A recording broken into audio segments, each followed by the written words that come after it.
ধন্যবাদ সুপ্রিয় দর্শক। বৃষ্টি শুরু হয়ে গেছে, আজ কয়েকদিন হলো। বর্ষাকাল চলছে, ভালো লাগছে, সব ভালো। কিছু কিছু কালো, যেমন আমার জামা কালো। মন কালো না, জামা কালো। আজকে হঠাৎ করেই মনে হলো যে আমরা বেশ কিছু বিষয়ে ইচ্ছে করে এড়িয়ে যাই। অনেক লোক, অনেক মানুষ আছেন যারা খুবই ভালো, যাদেরকে আসলে সম্মান করা উচিত। সেই লোকগুলোকে আমরা এখন অন্তত এই সামাজিক যোগাযোগ মাধ্যমে দেখি। তারা খুব ভালো ভালো কথা বলেন, ভালো ভালো কথা লেখেন।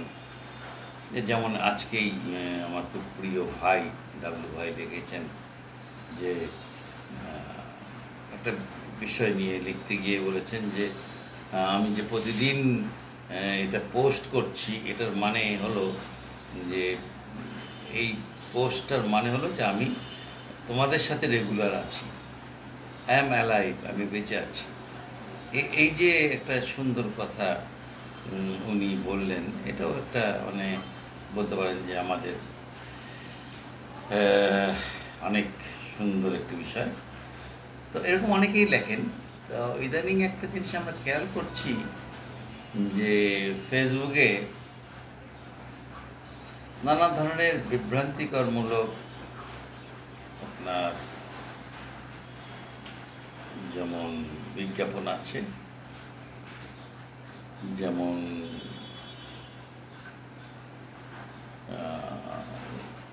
বক্তব্য আছে, তেমনি ভালো কিছু বক্তব্য কিন্তু আমরা পাই। আসলে আমাদের সব কিছুর মূলেই চাওয়া পাওয়ার যে বিষয়টা, সেখানে ভালো মন্দ সব আছে। যে লোকটাকে আমরা প্রতিদিন খারাপ বলি, সেই লোকটার মধ্যে কিঞ্চিত হলেও ভালো কিছু আছে। যে লোকটাকে প্রতিদিন আমরা ভালো বলি, তার মধ্যে কিঞ্চিত হলেও খারাপ কিছু আছে। যাই হোক, বৃষ্টি বাদলের দিন, বৃষ্টি হওয়ার পিছনে অনেক কারণ আছে। কারণ মৌসুমি যে বায়ু, সেটা ইতিমধ্যেই আপনার বঙ্গোপসাগর অতিক্রম করে স্থলভূমিতে প্রবেশ করেছে, তার সাথে মেঘ। এই মেঘের কারণেই বৃষ্টি হয়। তো কালকে একটা জিনিস জানলাম, আমি জানতাম না এই বিষয়টা, আসলে জানতাম না, যে কখনো কখনো যখন বিমান অনেক উপর দিয়ে উঠে যায়, যাওয়ার সময় যে বিপদগুলো হয়, সেই বিপদগুলোকে ট্যাকেল দেওয়া খুব কঠিন হয়ে পড়ে। যদিও বিমানের নোস, নাক যেটা একটা এরকম, ধরুন আমি আপনাকে কীভাবে বুঝাই, বিমানের একটা চোখা দিক আছে না, ওঠার সময় দেখবেন যে এইটা হলো রাডার থাকে সামনে কিছু আছে কিনা দেখার জন্য। কখনো কখনো ধরেন 30 কিলোমিটার পর্যন্ত এটা আপনাকে সাপোর্ট দেয়।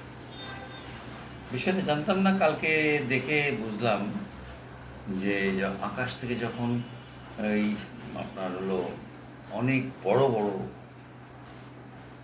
শিলাবৃষ্টি হয়, সেই শিলাবৃষ্টিগুলো আমাদের এখানে পড়তে পড়তে ছোট হয়ে যায়, এতটুকু হয়ে যায়, এতটুকু হয়ে যায়। কিন্তু যখন পড়ে 5-7 কেজি ওজনের পড়ে।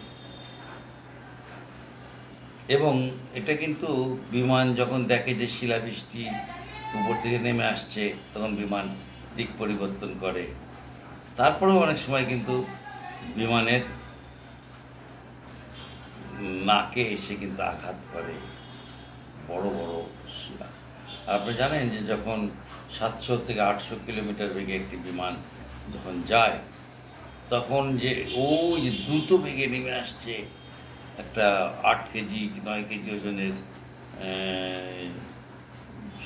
মানে শিলা, যেটাকে আমরা বলি না শিলা, যেটা শিলা বলতে আমরা পানির শিলা, কিন্তু শিলাবৃষ্টি যেটা শিলা, এটা নট পাথরের। এটাও কিন্তু অনেক সময় এই ঠিক এমন একটা সময় এসে যায় যখন আর বিমানের পক্ষে সম্ভবই হয় না এটাকে আটকানো। ফলে এটা নোসে এসে বাড়ি খায়, বাড়ি খেলে পারে নোস ভেঙে যায়, নাকটা ভেঙে যায়, এবং এই সময় বিমান খুব বড় ধরনের দুর্ঘটনার শিকার হওয়ার সম্ভাবনা থাকে কিংবা আশঙ্কা থাকে। এটা হলো অন দ্য ওয়ে। আর বিমান যখন টেক অফ করে, উঠতেছে যখন উপর দিকে, তখন কিন্তু বিমানের যে সব কয়টা মেশিন একবার চালু করে দেওয়া হয়। কারণ বিমানটা যখন উপর দিকে ওঠে তখন বিমানের যে ওজন সেটাকে টেনে ধরে হলো মাধ্যাকর্ষণ শক্তি। আর সেই মাধ্যাকর্ষণ শক্তিকে ছিন্ন করে উপর দিকে ওঠার জন্য বিমান কিন্তু প্রথমে যে দৌড়টা দেয়, সেই দৌড় দিয়ে আস্তে আস্তে উপর দিকে উঠতে থাকে। এবং এইটাই হলো ডেঞ্জারাস মোমেন্ট। এই মোমেন্টে বিমান 700-800 মিটার না ওঠা পর্যন্ত বিমান কিন্তু নিচ দিকে আবার ড্রাইভ করতে পারে, যেটা আহমেদাবাদে হয়েছে। আহমেদাবাদের ঘটনা তো আরেকটু কমপ্লিকেটেড, জটিল। সেটা হলো যে ওইখানে এত বেশি পরিমাণ আপনার জ্বালানি নেওয়া হয়েছিল, লাখ লিটার, 2 লিটার কি, 2 লাখ লিটার কি, 2.5 লাখ লিটার কিংবা 1.5 লাখ লিটার এরকম পরিমাণ একটা বিমানে তেল ভরার পর সেই বিমানটা যখন ফ্লাই করতেছে তখন এটা আপনার হলো এই যাত্রীদের ওয়েট 242 জন যাত্রীর ওয়েট, তারপর আপনার হলো এই ইয়ের ওয়েট, ওজন আপনার হলো জ্বালানি তেলের ওয়েট। এইটা নিয়ে ওঠার সময় সম্ভবত আমরা যতদূর জানি আর কি, যে হয় এটা যে ওজনটা নিয়ে উপর দিকে উঠছিল সেটা মাধ্যাকর্ষণ শক্তিকে আপনার হলো ট্যাকেল করতে পারেনি, অর্থাৎ মাধ্যাকর্ষণ শক্তিকে ছেদ করে উপর দিকে যে উঠে যাওয়া সেটা পারেনি। আর না হলে এই বিমানটার সামনে কোনো পাখি পড়েছিল। পাখি কিন্তু ডেঞ্জারাস। বিমান যখন টেক অফ করে উপর দিকে ওঠে তখন কিন্তু পাখিগুলো ছুটে সেই বিমানের ওই দুই পাশে যে দেখবেন যে ইঞ্জিনের যে ইয়েটা আছে ওর মধ্যে যদি ঢুকে যায় তাহলে বিমানের অবস্থা শেষ। এই বিমান কিন্তু দুর্ঘটনা কোটিতে একটা হয়, এরকম না যে একেবারে হবেই। এখনকার বিমানের পাইলটরা অনেক বেশি। ইদানিং একটা জিনিস দেখা যাচ্ছে, বিমান দুর্ঘটনা কিন্তু আগের চাইতে বেড়ে গেছে। দেখেন একটা জিনিস, প্রযুক্তি যত উন্নত হচ্ছে তত কিন্তু ভালো হওয়ার কথা। 50 সালের দিকে বিমানের এত রাডার টাডার ছিল না, যাই হোক বিমান টিমান ছিল, এত শক্তিশালী রাডার ছিল না। তারপরে বিমানগুলো উড্ডয়ন করছে এবং সেখানে আপনার হলো ল্যান্ড করছে। আমরা টেক অফ যেটা বলছিলাম, যে টেক অফ করার সময় খুব কঠিন, আর ল্যান্ড করার সময় আপনি বিমানকে ইদানিং আপনার হলো রিমোট কন্ট্রোল দিয়ে ল্যান্ড করা হয়। তারপরেও যদি কোনো কারণে আবহাওয়া খুব খারাপ থাকে, ঝড় বৃষ্টি থাকে, হঠাৎ করে বাতাস, ঝড় বৃষ্টি, বিমানের পাখা কিন্তু দুলতে থাকে, দেখবেন এরকম। এইটা ভেরি ডেঞ্জারাস, কারণ পাখাতে তেল থাকে, প্রচুর তেল কিন্তু দুই পাখাতে থাকে। প্লাস এইটা কোনো কারণে ল্যান্ড করার সময় দুর্ঘটনার শিকার হলে শেষ।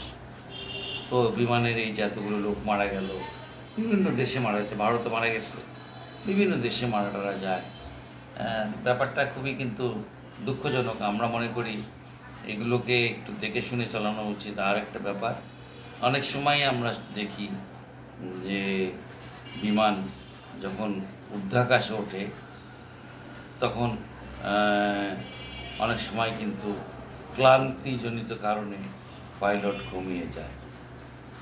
কারণ একটা পাইলট কতটা আপনার হলো অর্থাৎ হলো যখন একটা প্লেন নামলো উঠলো, এই যে এই সময়টুকুর মধ্যে তার কতটুকু সে বিশ্রাম পায়, এটা কিন্তু একটা বড় ব্যাপার। বিশ্রাম কিন্তু পায় না বললেই চলে। তারা হয়তো ল্যান্ড করলো, ঢাকা থেকে ল্যান্ড করলো যে লন্ডনে, তারপর হয়তো বিশ্রাম পেলো, পরের দিন ছাড়লো, এস ফাইন। কিন্তু অনেক সময় শর্ট ডিস্টেন্সের বিমানগুলো যেই আবার ব্যাক করে, অনেক ব্যাপার আছে। যেমন এই যে আহমেদাবাদের যে বিমানটা ল্যান্ড করা, টেক অফ করার সময় ইয়ে হলো, এটা দিল্লি থেকে এসে ওখানে আহমেদাবাদে তেল নিচ্ছে, তেল নিয়ে যখন উঠতে নিছে তখন টেম্পারেচার 37°C। ওই টেম্পারেচারে জ্বালানি তেল, জানি না আমরা আসলে কিভাবে দুর্ঘটনা করছে। তারপরেও আমরা চাইবো যে এরকম দুর্ঘটনা না ঘটুক। আমরা একটা বিষয় থেকে আরেকটা বিষয় আসলাম, বিমানের বিষয়টা কিন্তু আসলে জানা দরকার, দুর্ঘটনাগুলো কিভাবে ঘটে। কিন্তু তাই বলে যে বিমানে চড়বো না এরকমটা নয়, বিমানে চড়তে হবে, বিমানে করেই আপনি যাইতে হবে। কারণ আপনাকে আমেরিকায় যেতে হলে আপনি আটলান্টিক পাড়ি দিতে হবে। এরকম অনেক ব্যাপারই আছে। যাই হোক, ভালো থাকবেন সবাই, সবার জন্য শুভকামনা রইল। আমরা পরবর্তীতে অন্য কোনো বিষয় নিয়ে আলাপ করব। ধন্যবাদ।